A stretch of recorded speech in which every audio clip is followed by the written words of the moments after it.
معصیت چھڑوا جاتی ہے، صحبت اللہ والوں کی اپنا رنگ دکھا جاتی ہے، صحبت اللہ تعالیٰ نے فرمایا فذکر بالقرآن من یخاف وعید، کہ قرآن کی آیات کے ذریعے لوگوں کو واعظ و نصیحت کرو۔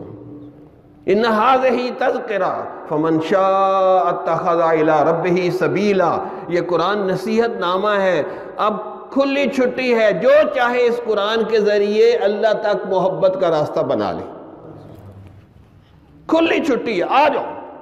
ثم اورثنا الکتاب الذین اصطفینا من عبادنا، پھر ہم نے اپنے بندوں میں سے چنے ہوئے بندوں کو قرآن کا وارث بنا دیا۔ پہلے نبیوں کو اللہ بھیجتا تھا کتاب دے کے، ختم نبوت کے صدقے اللہ نے پوری امت کو بہار دکھا دی کہ جو چاہے آ جائے اور قرآن کو یاد کر لے، قرآن کا درس دے دے، اللہ نے سب کو کھلی چھٹی دے دی۔ اس لیے ہمارے مشائخ کہتے ہیں کسی کے ہاتھ میں جوتا ہے، کسی کے ہاتھ میں فٹ بال ہے، کسی کے ہاتھ میں لوہا ہے، کسی کے ہاتھ میں کپڑا ہے، اور کسی کے ہاتھ میں کیا ہے؟ اللہ نے علماء اور حفاظ کے ہاتھ میں اپنا کلام دے دیا۔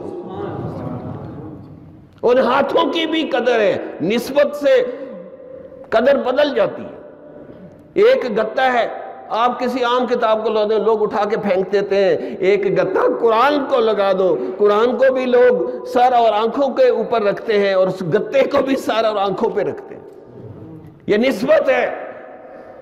اس لیے قرآن سے ادنا سی نسبت بھی بندے کو کی بخشش کا ذریعہ بن جائے گی، اور اگر ہم قرآن کے عاشق بن جائیں گے، یقین کریں اگر ہم آپ قرآن کے عاشق بن جائیں تو جدھر ہم جائیں گے ادھر ہی اللہ فتوحات دیتا جائے گا۔